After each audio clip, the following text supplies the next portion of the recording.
உலகெங்கும் தமிழரின் பிம்பம் உங்கள் TV.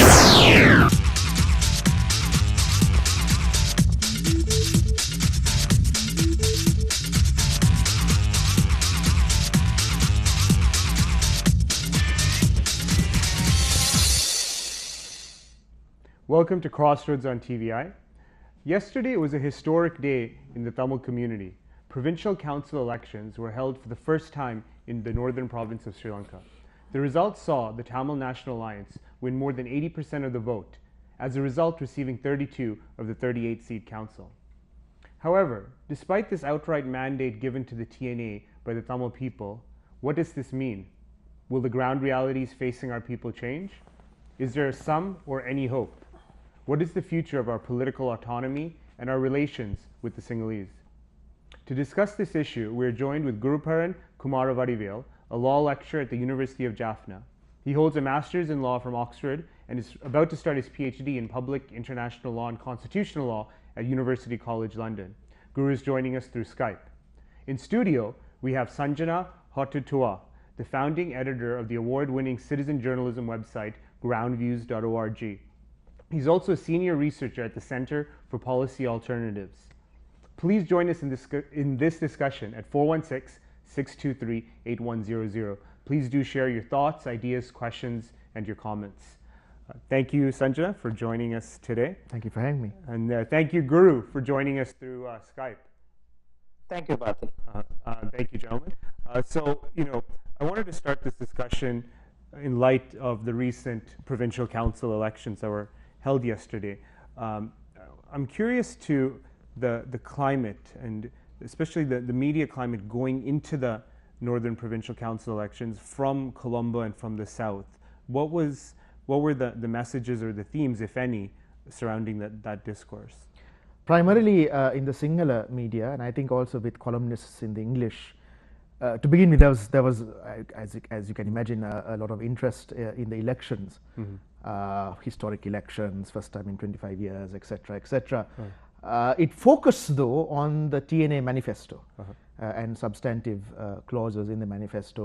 And columnists like Dr. Dayan Jayatilaka, for example, were suggesting that which was included in the manifesto was deeply problematic. And this was articulated in any number of ways by others as well, particularly in the Sinhala media in the south, whereby the manifesto was portrayed variously as being pro-LTT or being too, shall we say, partial to that which the LTT ideologically stood for and promoted.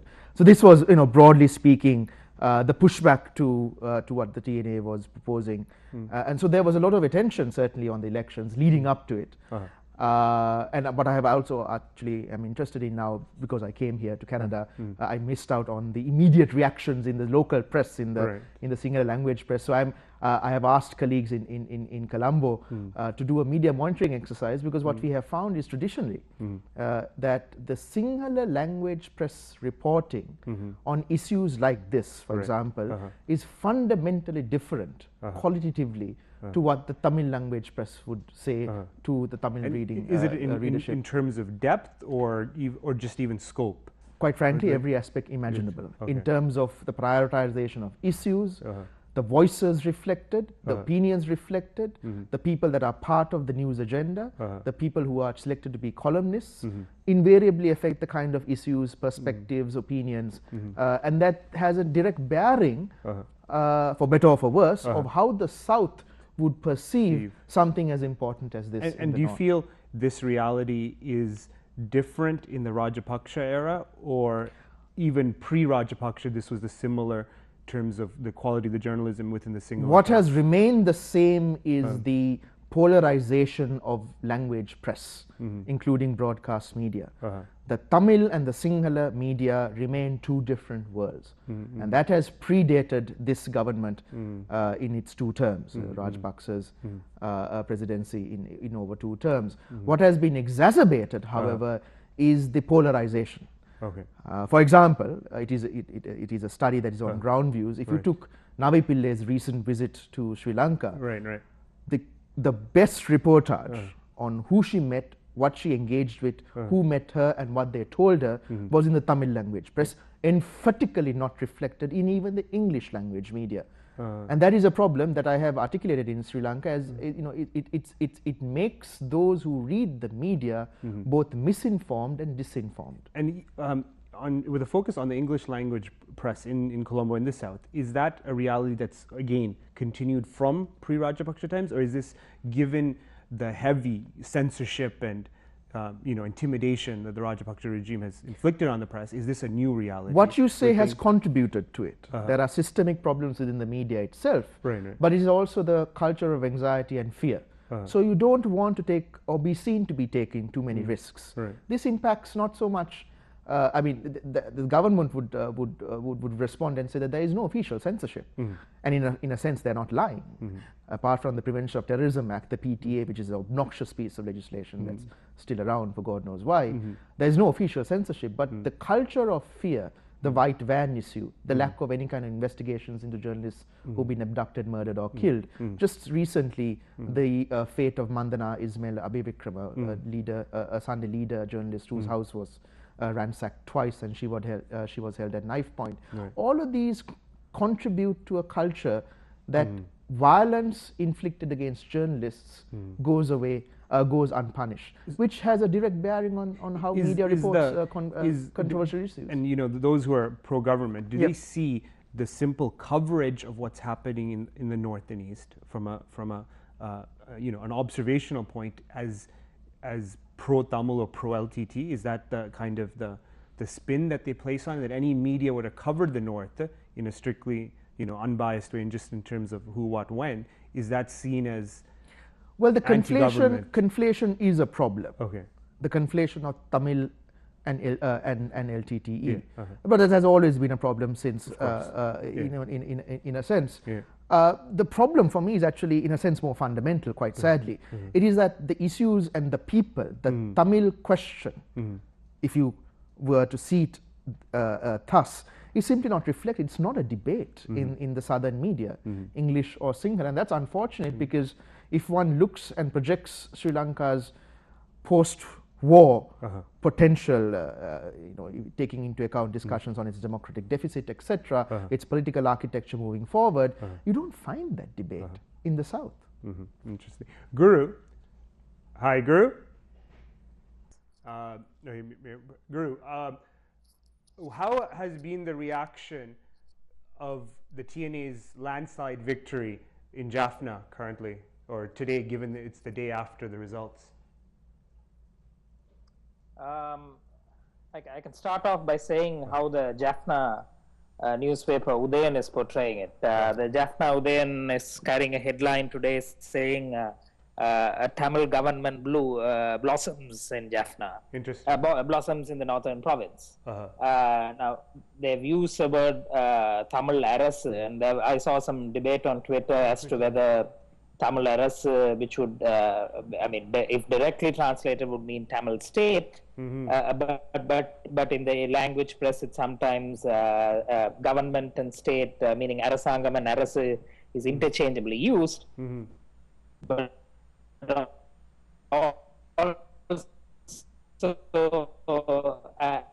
added to the confusion is the fact that the other term Tamil Arasu actually refers to a federal state. So it's being so the Tamil people, I think, coming from my point of view. Hello, Guru, can you hear us? Yes, I can. Continue. The Tamil people, from my view, are very aware of the shortcomings of the provincial council, and I think there is a large scale understanding that the provincial council is woefully inadequate as even a starting point to a political solution. So the very large voter turnout and 80% of the voter turnout, people who turned up to voting for the Tamil National Alliance, is really a vote in demand for a better political solution. It's a vote against it's a government. It's a vote clearly proclaiming to the world that post-war things haven't changed much in the northern province, and it's a vote calling upon also the international community, because the TNA during the campaign made this about a sort of a referendum, or shall we say, election that is closely watched by the international community, where the Tamil people were asked to reaffirm the principles by which they stood towards moving to a political solution. So for the Tamil people, I think it is very clear that the provincial council system does not form part of a process that leads to a political solution, but they took part in this election largely to make sure that a government-sponsored party, the UPFA, does not form government in the Northern Provincial Council, and to send a message to the South and to the international community that what they seek is a genuine process towards a political solution, to press upon the need for international investigations as contained in the TNA manifesto, and also to send out a message that what is happening on the ground does not reflect anywhere close to ideas of reconciliation being propagated by the government as being the agenda in forums like Geneva, for example. Guru, the voter turnout surprised many, including in the diaspora, and I'm curious too, did that surprise yourself and other activists on the ground in terms of the high number of voters turning out and, in some cases taking a risk? Yeah, absolutely. I mean, given particularly what was happening during the last week of the campaign, particularly the day before the attack on Anandi Sasidharan, the candidate who's emerged second in the preferential list in the Jaffna district, the kind of intimidation that the army and army-related paramilitary troops were involved in, both in Jaffna but also in the Vanni and all over the northern province, was in a sense we thought was an attempt to keep the voters away from the polling booth. But it is indeed salutary that people defied that and decided to come and vote despite the kind of very high level of intimidation that was being to which they were being subjected to. And this is a great show of defiance and resilience on the part of the Tamil people in wanting to come and express their political anger to the kind of undermining of Tamil politics that was happening that is happening post-war.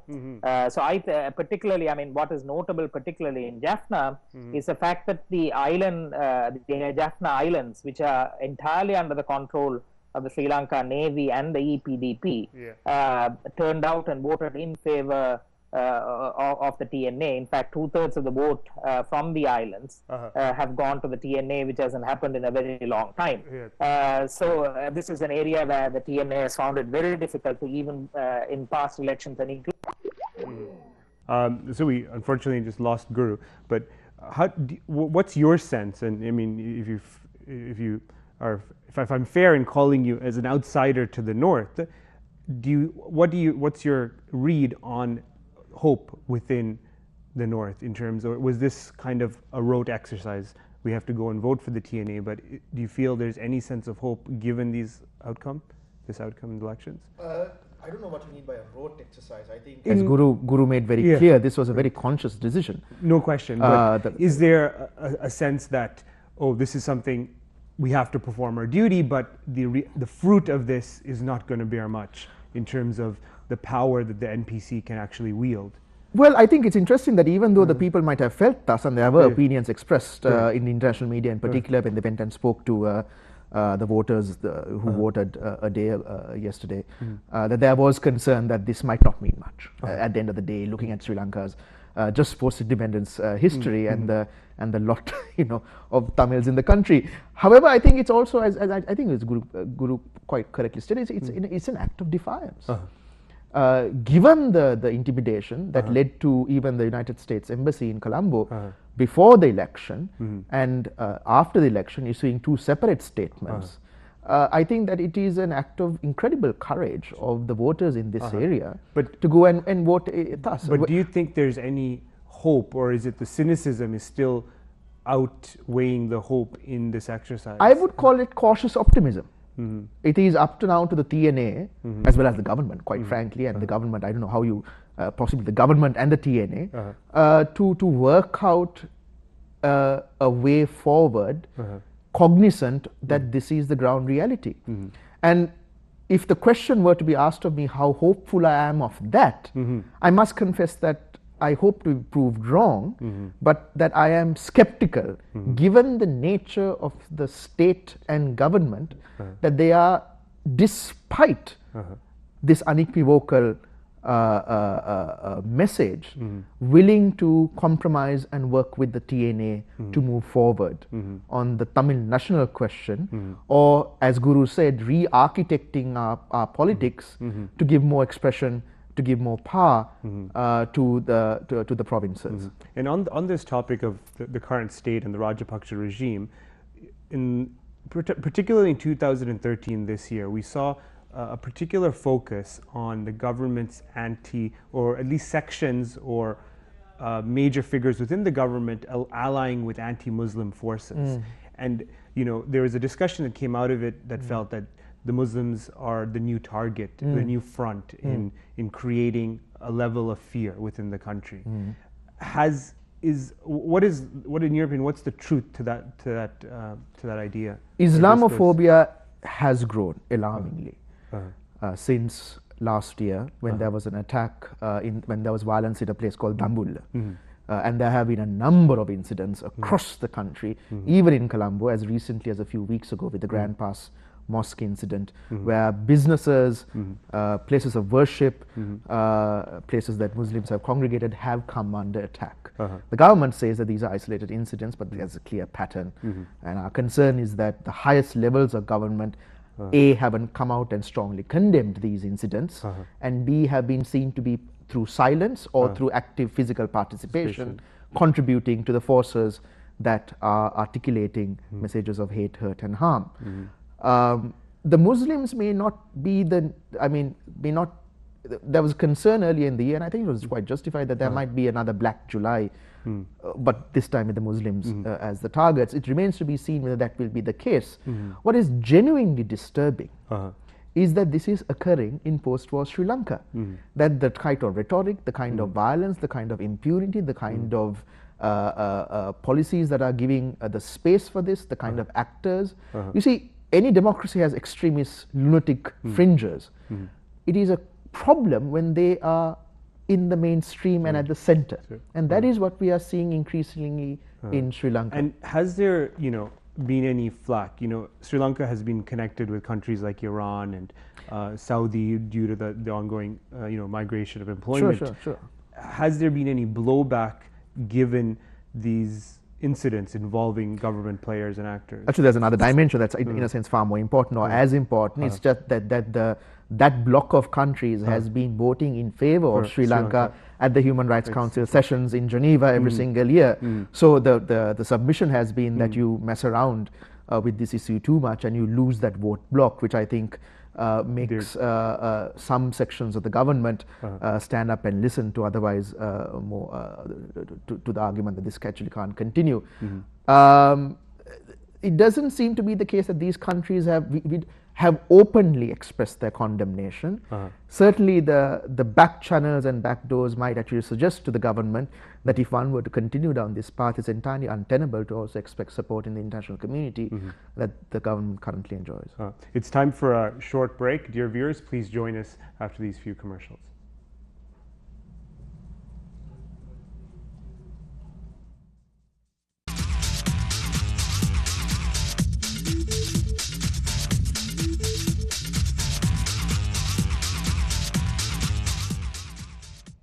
Welcome back, dear viewers. We're joined with Sanjana Hattatua, who is the founding editor of groundsview.org.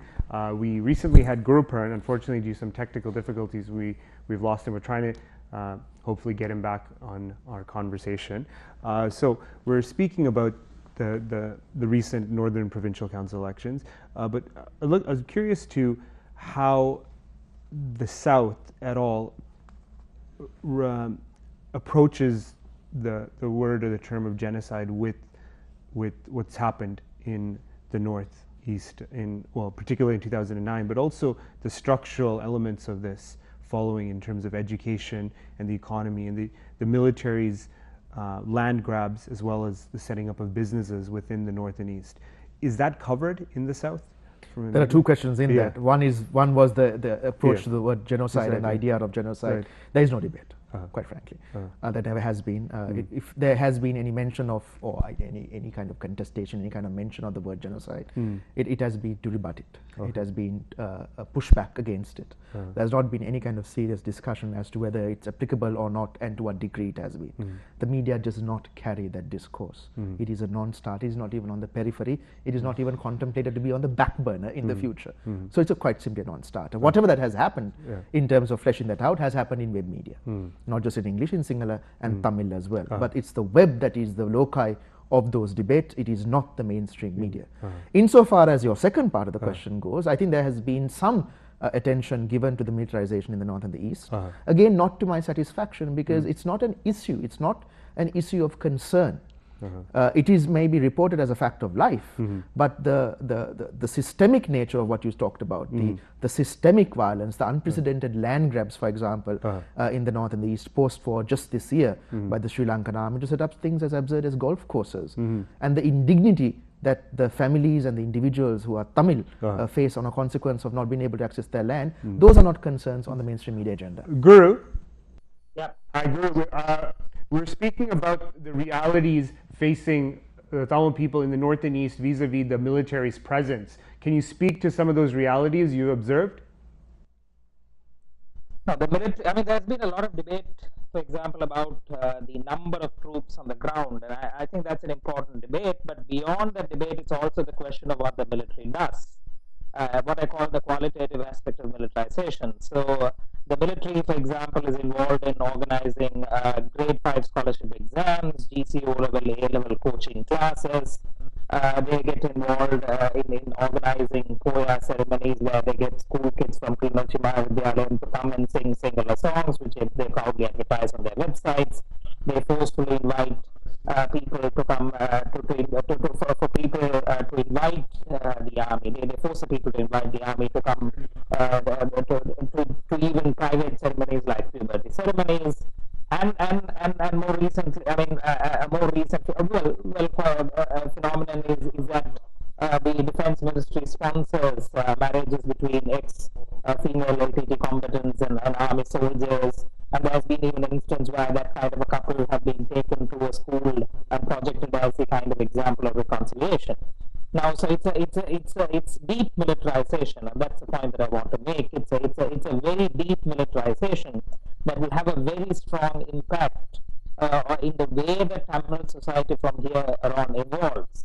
And I think that needs to be seriously taken into account. It's not just about the presence of the military, it's about how they are making themselves, how they are deeply intruding into the personal and individual lives of the Tamil people, and that is the worry.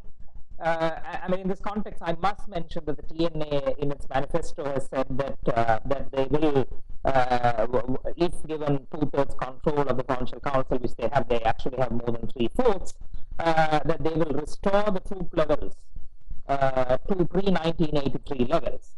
Now, unfortunately, that's not a promise that the TNA would be able to keep, because quite frankly, the provincial council system is not designed in a way whereby the province has any say over the presence of military in the province. Now, see, so this is why, I mean, just marrying sort of, your question about militarization of the provincial council, this is why some of us have been we've been trying to painfully make the point that these provincial council elections should not be taken as an evidence of reconciliation, a step moving forward, because it doesn't really address any of the stark problems that people are facing on a day-to-day basis. And this is why, I mean, part of this whole argument that some of us have been making about structural genocide, one of it is militarization, the other is with regard to land grab, the third is what is happening with the kind of economy, in the North and East, the culture, the sort of counter-insurgency program and how that interacts with Tamil culture, so on and so forth. So the argument that we've been making about structural genocide is that there is a planned program. I mean, as opposed to the kind of LLRC-based articulation that the government makes in Geneva, what you see really on the ground is a kind of a program which is structural, genocidal in nature, ensure that in the next 2 to 3 decades to come, that the Tamils don't have a collective existence to speak of in the northern province. And this is what we've been warning, and this is what I think we need to, if you connect the dots in terms of what is happening in the northern province, the government's post-war approach to the north and east as a whole, this is what we think is happening. Okay, thank you, Guru. Sanjana, I'm curious, recently I read one of your blog entries, you had made a visit to India, and in it, you made a comparison of perhaps Sri Lanka is adopting some of the new patriotism that you've observed in India in that train ride of yours. Do you feel Sri Lanka at all is interested in adopting a federal setup that's similar to India's? I think you seem a little bit confused with the blog. Well, but that aside, I think the second part of your question, I think, is the important one, and there certainly has been discussion, as you know. I don't think we're any closer to it. I don't think that the F word, as it is, doesn't have the currency it had during the CFA. Any kind of devolution to the provinces is not actually on the agenda. It's actually rescinding. It's a retrogression. It's a turning back away from the center province relations that have been even enshrined in the constitution that we find ourselves presently at. So I'm not entirely hopeful that the discourse, leave aside federalism, will go to any kind of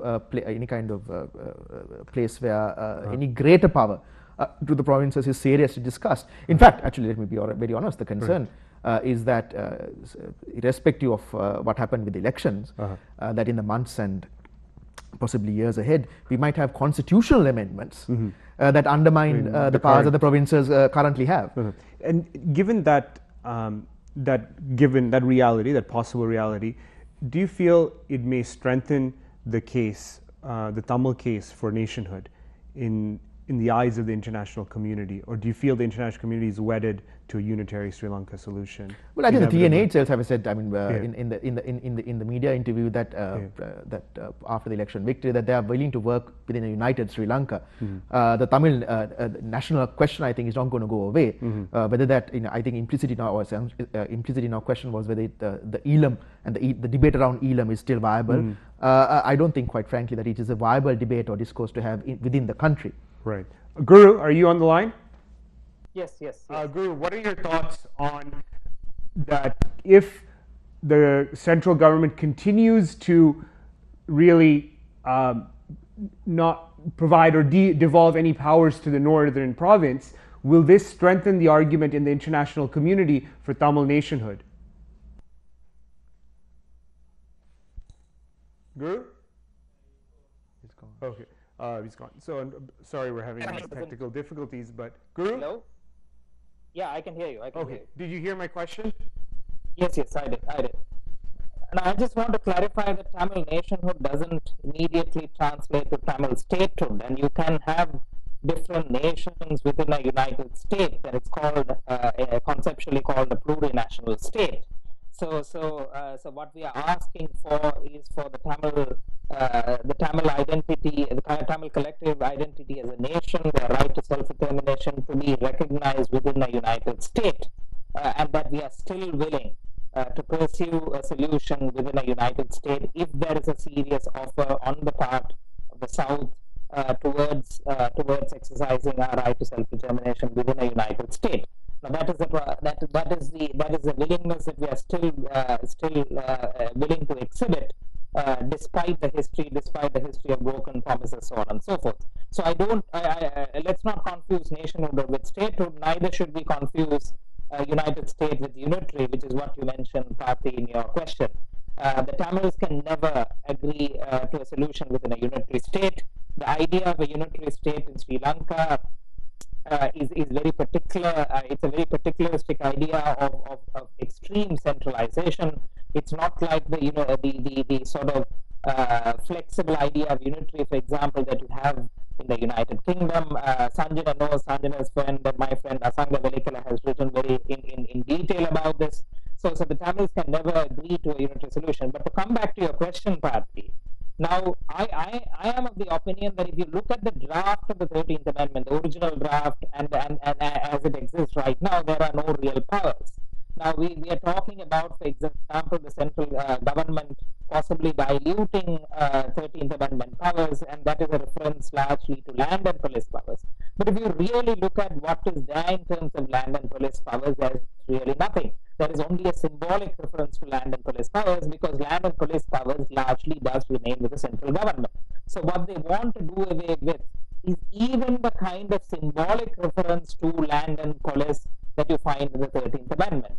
And so this is my worry. I articulated this in an article that I wrote for the Hindu, published from India a couple of months back, where I said the idea is the problem is that the next year or so, the next couple of years, will be engaged in a useless debate as to on the one hand, the central government, the present government, the UPFA government trying to dilute the 13th Amendment, and on the other hand, the TNA trying to safeguard what is remaining in the 13th Amendment.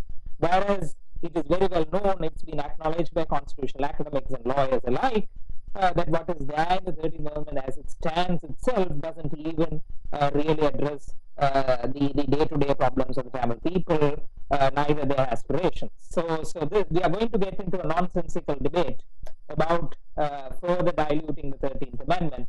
And so the discourse over a genuine political solution, I fear, will be lost in this kind of debate over whether we are going to have 13 minus or retain what is there in 13, or 13 plus, or 13 minus, so on and so forth.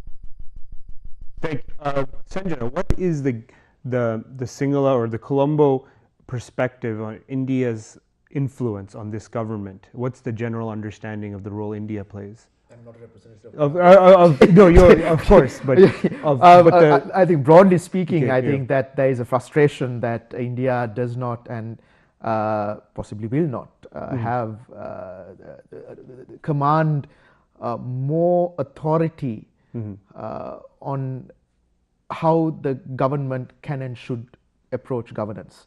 By that I mean that I think there is a frustration that India could be doing more. Regionally, in the international arena with the United Nations, and whenever Sri Lanka comes up for... No question, but what's the understanding in Colombo of the extent of Indian influence on the Rajapakshas? It depends on who you ask. From your perspective. Yeah, well, I mean, some media, for example, would say that they are too meddling, that they have their fingers too much into our politics, and it's a big brother mentality and a pushback towards that. Right. Others would suggest that no, I think they should have more of an impact because they don't seem to be getting any traction with the government as it stands today. That, for example, that China has more influence. Certainly, I mean, not just with its FDI portfolio, but just with its political clout as well. That we seem, by we I mean the government, is seen and perceived, and I think is actually factually accurate, is now more beholden, if you will, to Chinese influence as opposed to India, and that is a point of concern. A question that I've been meaning to ask you is, you see a lot of debates online and offline between Tamil nationalists and what some would describe as liberal or progressive Sinhalese activists, and there seem to be certain hiccups or obstacles within any sort of partnerships or alliances, and it revolves around the Tamil activists and their connection and identity with Tamil nationalism. What have been your thoughts on those debates? Well, I mean, no. I mean, as liberal thinking goes, is that they don't connect or eschew nationalism, right? But given the realities of the Tamil reality in Sri Lanka historically and even now, that nationalism has always been very core to the identity of our identity politics. Well, I can only speak from my perspective of moderating a website and of my identity. As you said, I am an outsider. No, but I take your point. And from the perspective of an outsider, and certainly not as a representative of the South by any stretch of imagination, what I can say is that Tamil nationalism is an important issue that is being debated, and there are meeting points as well. Right. The issue is a conflation with Tamil nationalism with Ilam, and that loses traction. If the focus with it does not have traction, as much as one is partial to, sensitive to, empathetic towards, and in fact supportive of Tamil nationalism, the conflation, the confusion, sometimes quite deliberate with Elam, does not have any traction. And that is disappointing. As an idea, you can debate it, but when the conflation occurs, it loses traction. And I hope that, as with this election result in particular, as we move forward, that online and offline, there are greater spaces for this kind of debate to merge and move forward. And why do you think that resistance to a separate state, or the discussion of a separate state, is antithetical to liberals and progressives within the Sri Lankan? It is the fatigue of being in the country and going through what has been a very violent debate towards that. It is not necessarily an opposition to the idea. It is the fatigue with which that idea has been promoted, supported, constructed, and attempted to be spread in the country over 27 years. Interesting. A final question before we wrap up. And you were here in Toronto to deliver one of the keynotes at the Lasantha Wickramatunge Memorial Lecture, which was sponsored by a group called SLWB, or Sri Lankans Without Borders. And many activists within the Tamil community across the range, from separatists to whatever, have had issue with the organization in terms of their approach to reconciliation. Many find, rightfully so, there's a discourse devoid of truth and accountability. And we've had this discourse before, this debate with Guru and Prashant, divisor of SLU. And what are your thoughts on that? Can we even call it reconciliation when we don't acknowledge the truth of 2009 and historically, but also the accountability needed and the truth needed for reconciliation, like South Africa's experience? Again, you brought in SLWB, so I'm not going to speak on behalf of SLWB, but I think your larger question is important, and I'm unequivocal about that. I don't think that there can be reconciliation without truth and accountability. I think there is the right and the need to know. Without knowing, there can be no forgetting. And it is not as easy as forgetting and moving on. You cannot do that. There has to be a process of learning, of inquiry, and of knowing. And not talking about blame, but there has to be a process of knowing that undergirds, that nourishes a process of reconciliation. Without that, it's pyrrhic, it's empty, it's a vacuity that one proposes as reconciliation. And that is the challenge, that is the problem with reconciliation today. Sanjana, thank you very much for joining us. We appreciate your time and out of your busy schedule and your short trip in Toronto. So we hope you've enjoyed your trip and have a safe flight back. Dear viewers, please join us after this quick break for another segment.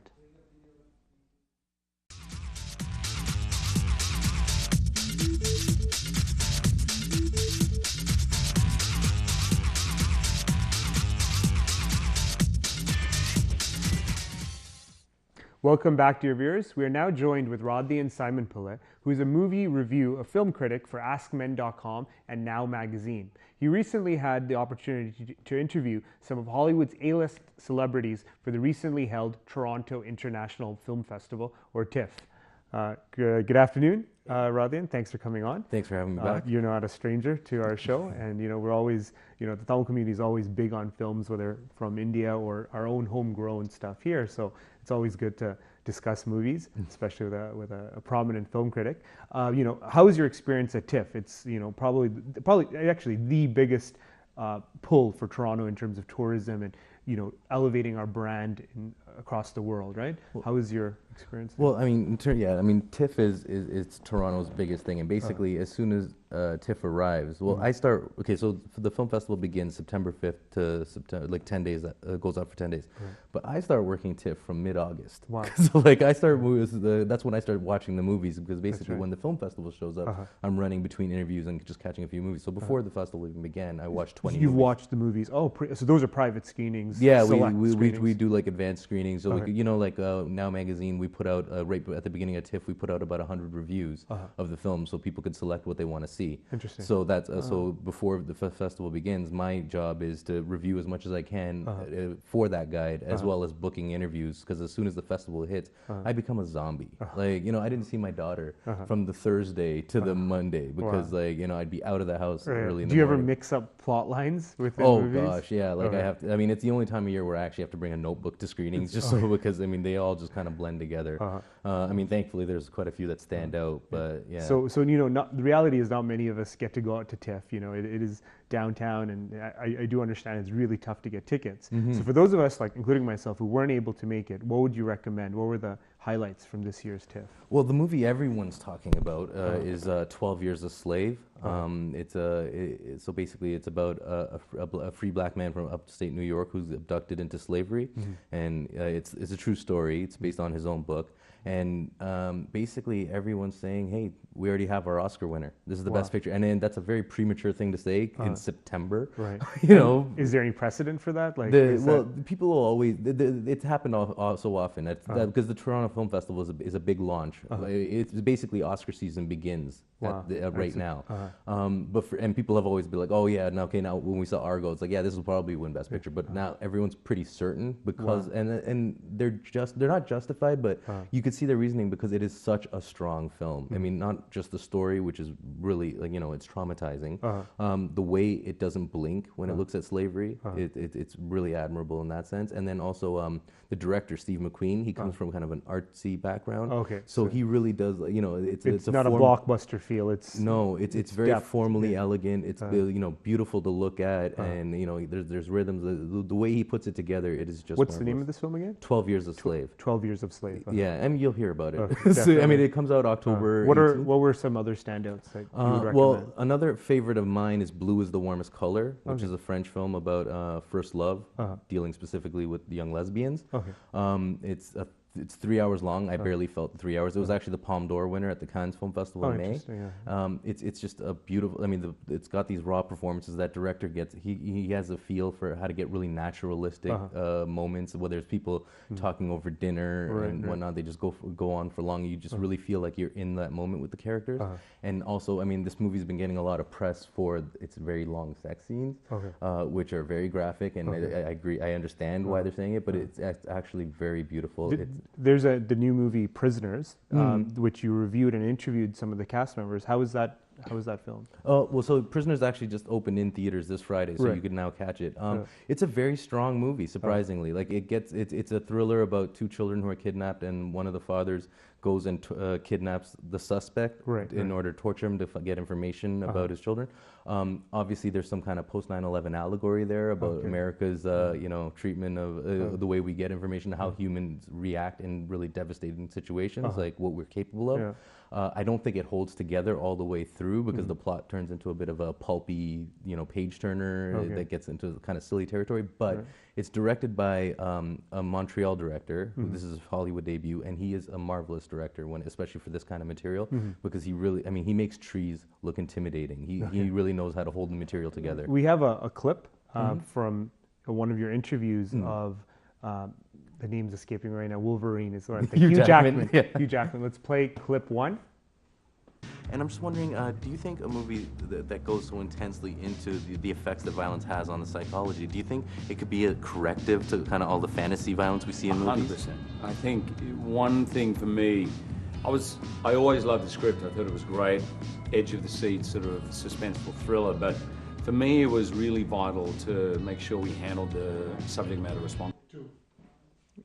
I noticed from watching you interview, you ask very smart questions. And I try. You try. You get at social and deeper issues. Do you find that helps or hinders you in a culture that's it's Hollywood culture, which oftentimes very superficial? Do you find that? Yeah, well, I mean, depending on who I'm covering for, every outlet has a certain audience and certain demand. That interview I did for AskMan.com, so you can see it online. And typically, when I approach these interviews, I'm working at it from an angle. When I'm doing it for Now Magazine, I get to have a much bigger range of questions I could ask. But with AskMan, I always try to have to deal with men's lifestyle and kind of work the movie into a men's lifestyle angle. So our guy readers will take something away from it. Now, also, the benefit of asking questions that not everyone else will ask is you'll get different material. Because, when the movie stars are doing interviews all day, that was the first time they're talking about the movie, but they were doing it for 2 days straight with the world's press all at one location.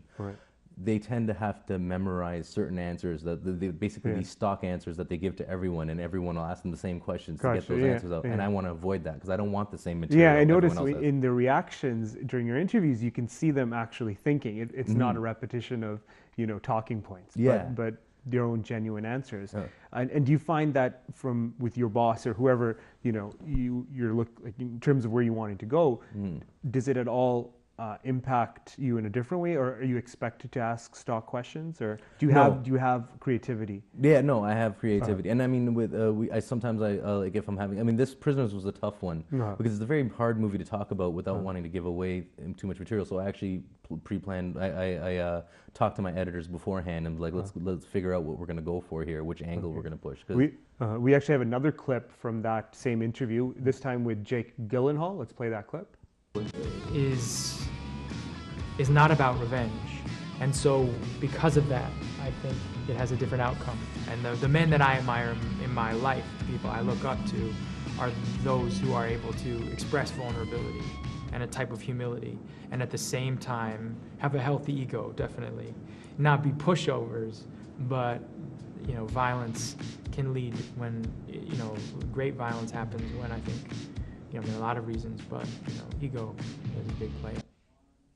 See, a lot of the films that you've reviewed and at TIFF, always explore deeper themes, right?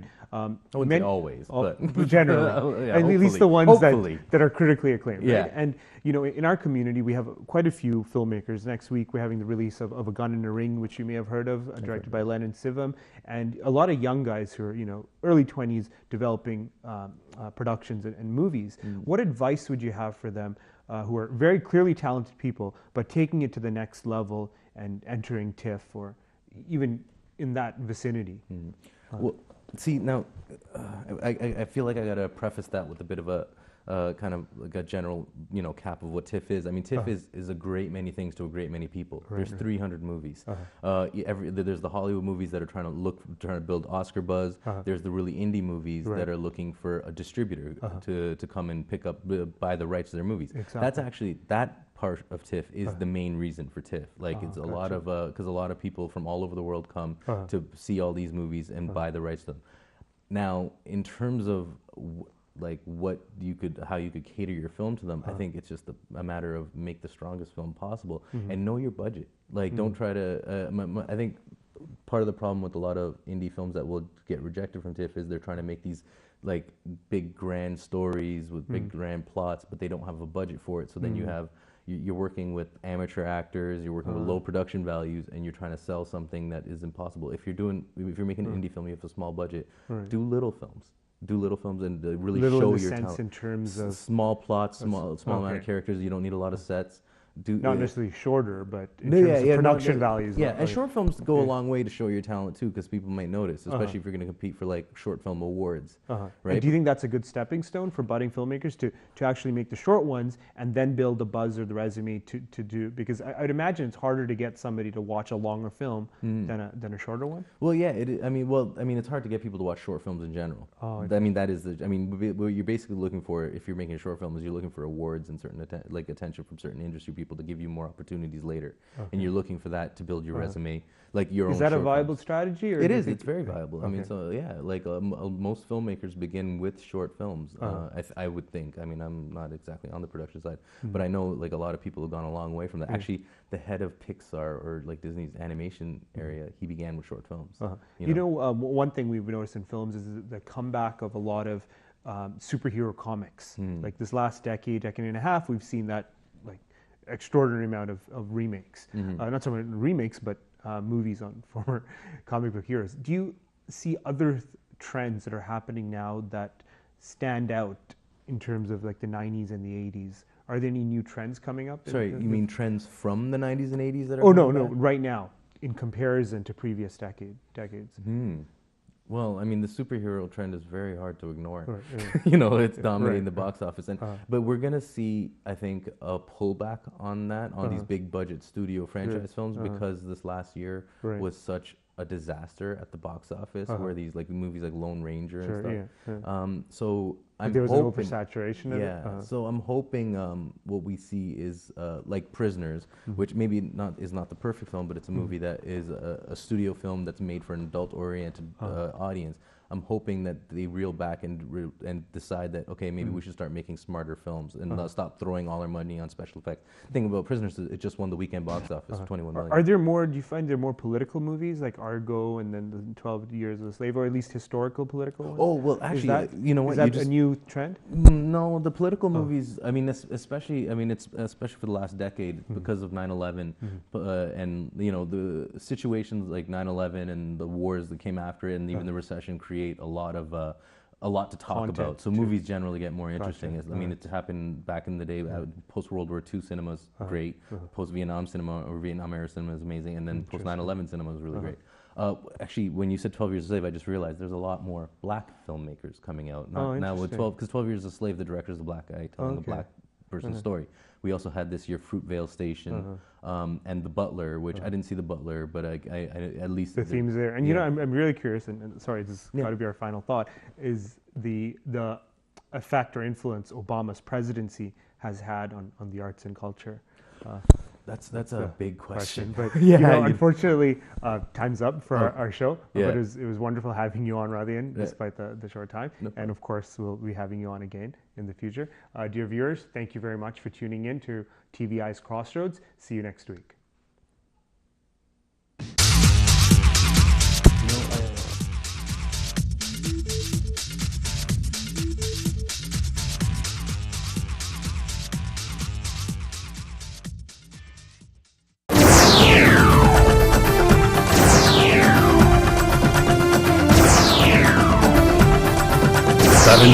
தமிழரின் பிம்பம் உங்கள் TV.